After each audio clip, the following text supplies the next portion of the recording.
It's a brisk autumn day. I'm on my way to Wendy's to get a couple of burgers and some chili. I know Thanksgiving is right around the corner, and so is Christmas. And my pastor, he's going to want me to come have dinner with him, but I refuse to this year. I refuse to go there and act like I'm enjoying myself when I really wasn't. I miss my sisters, and I really miss them this time of the year. I can remember my oldest sister, her beautiful smile, and the way she would always teach me the latest dances. And my baby sister, what a pain. Everywhere I went, she wanted to go with me and my crew. And if I told her no, she'd go tell my mother. And my mother said, take her with you anyway. But I love my baby sister. If only they hadn't changed their phone numbers when I got out of the joint, I would have been able to find them.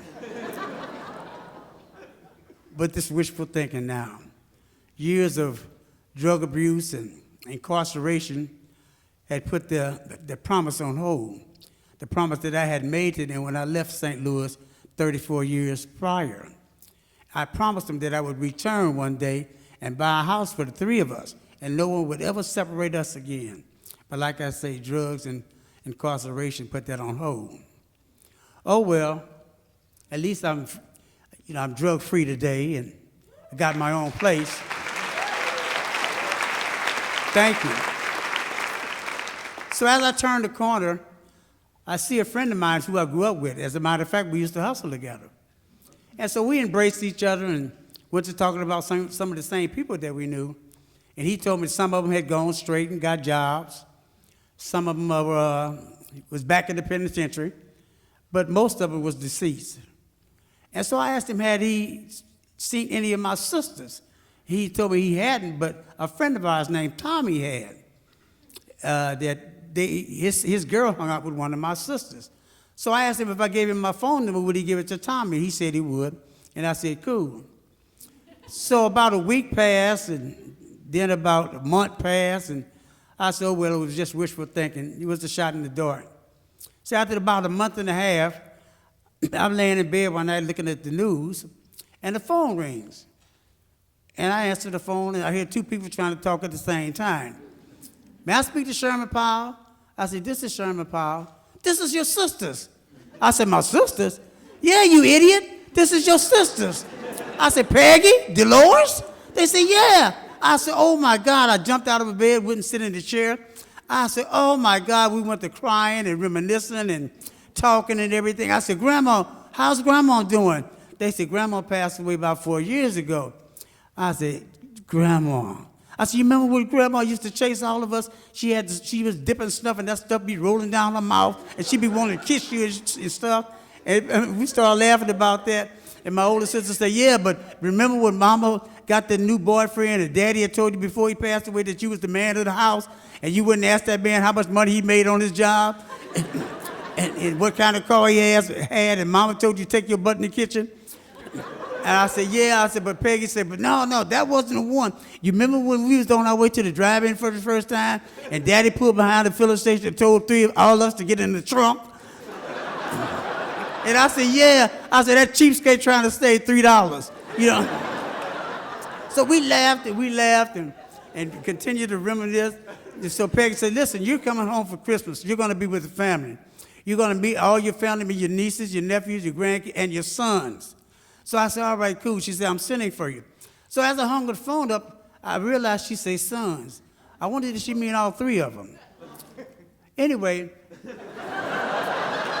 next thing I knew, I was on the plane, headed for St. Louis. All kind of things was running through my mind. Were they being nice on the phone, or were they waiting to get me there to give me a verbal spanking, you know? And what about my sons? Maybe they're waiting to jump on me when I get there for leaving them and their mother. All kind of stuff all was going through my mind, you know. And we just talked about the nice things. We didn't talk about the bad things, the stuff that I had been through and stuff I had done, you know.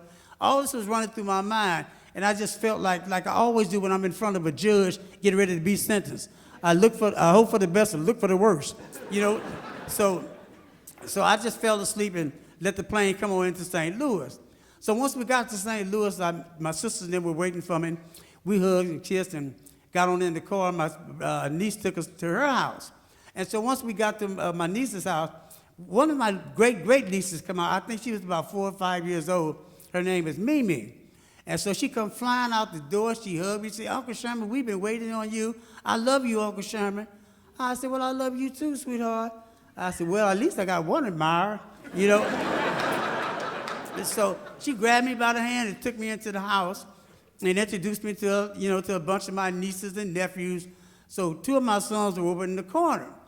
So I walked over and I'm getting ready to give them chapter 1 of my life story. And so they said, listen, Pop, you don't have to say anything. Mama told us about everything that happened. That you had hard times and our grandparents died at an early age. Didn't nobody want to take you in because times was rough. And they didn't want an extra mouth to feed, so you did what you had to do. So come on downstairs and have a drink with us. I said, well, I don't drink, son. I said, but I'll be down there in a minute. So they went on downstairs, as did the rest of the family members. So I went back into the front room where the Christmas tree was and all the presents were under the tree. And I was sitting there and I was just reminiscing about how me and my sisters used to go on Christmas morning, wake up and go get all the presents under the tree and tear open the packages and stuff and watch the expressions on my mom and father's face. And so at this time, Mimi came in and she sat beside me. She said, Uncle Sherman, where you been? My grandmother and my mama, they used to cry when they talked about you. I said, they did, sweetheart? I said, I'm sorry. I said, but Uncle Sherman was sick, and that's why he couldn't come home. She said, oh, you were sick? I said, yes, sweetheart. She said, what was wrong with you? I said, you see all those toys under that tree? She said, yeah. I said, if I hadn't been well, I said, I'd have stole all those toys and wouldn't have sold them. She said, you would have sold them? I said, yeah, because Uncle Sherman was sick off of crack. I said, and I would have took all those things and sold them. I said, crack make you do things that you don't want to do. I said, but I'm okay now, sweetheart. So she said, so she looked at me and she seemed to accept what I said. So she got up and took about 3 steps, and she turned around and she looked at me, she looked at the toys, she looked back at me.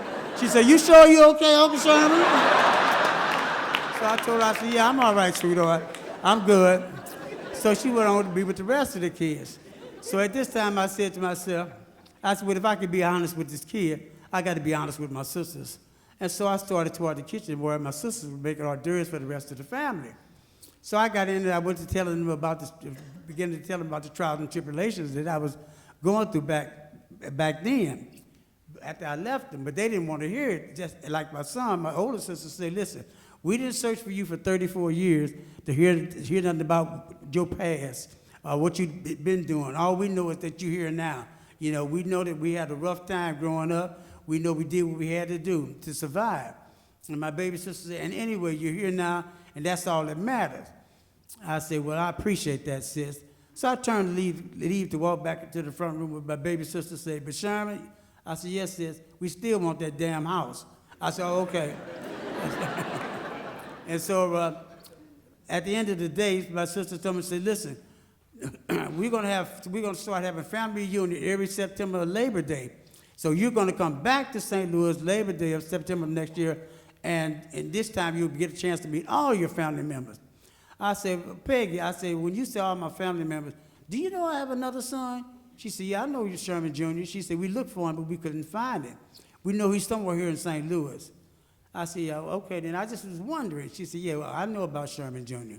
So anyway, I go back to New York, and before you know it, I'm back on the plane flying back for Labor Day. So Labor Day, we go to this big, beautiful picnic park, and we're having this beautiful picnic, and all my family members is coming from all over St. Louis, Kansas City, and different parts of Missouri. And I'm looking at grandkids and great nieces and great nephews, and it's just beautiful. And the kids, they've just come from school, from dance school, so the youngsters, they're doing their little dance that they learned in school, and everybody's admiring them and clapping them on and everything. So then when they get through, the older people get to do the electric slide. And so I'm sitting there with my friend Tommy. So Tommy said, man, you having a good time? I said, yeah, Tommy. He said, well, the circle is complete. I said, not yet, Tommy. The circle ain't complete yet. And Tommy said, you talking about Sherman Jr.? So I said, so what do you know about Sherman Jr.? He said, I talked to your sister. He said, would you like to meet him? I said, well, I'd love to meet him. He said, well, he chairs a meeting on the other side of town for Narcotics Anonymous. He said, I'll come pick you up tomorrow, we can go. So the next day, he comes and get me, and we go to this church where they're holding us Narcotics Anonymous on the second floor. And so as I'm going up the steps, I'm thinking, I've forgiven myself, and most of my family has forgiven me, but will he forgive me? My stomach is tight, it's beginning to be hard, I'm hardly breathing, and I'm thinking it's the emphysema, but I know it's fear. What is he going to say? Will he be the one that messes up the circle? But anyway, I said, I'm too far gone to turn around, and as my old cliche, look for the best, hope for the best, and look for the worst. And so I go on through the doors, and with Tommy, we sit down, and he starts the meeting. He say, my name is Sherman P., and he gives the ample and 12 steps of Narcotics Anonymous and 12 of things that go along with it, all the rules and regulations. He says, so if anyone is here that's new and would like to stand up and have something to say, you do so now. So I stood up. I said, my name is Sherman P. I said, and I just like you to know that I am here for family reunion, and I really appreciate being here and hope that this will be the beginning of something that I'll do every year that I come for family reunion. So as I sit back down, the people is looking at me, then they're looking at him, then they're looking back at me, and then he stands up, he said, yeah, that's my father. And like y'all, this is the first time I've ever seen him. He said, but I'm not going to ask him where he's been, because Tommy told me that he has 7 years clean. So that means he's been in the rooms of Narcotics Anonymous. And therefore, he's been in the trenches like we've been in the trenches fighting this addiction. He said, I'm not going to ask him where he's going or what he's running from, because I know what he's been running from. He's been running from the demons of relapse. So I'm not going to ask him none of that. He said, all I'm going to ask is to God be grateful enough and hope that he will give us 34 years of quality time together moving forward. And that's all I got to say about that. And as he said this here, tears is running down my eyes.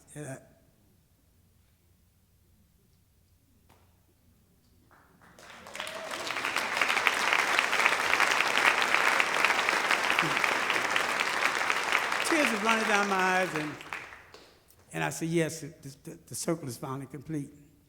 And so I felt Tommy nudging me in the side, and I turned around and looked at him. He said, God is good. And I looked at him and I said, all the time, Tommy, all the time.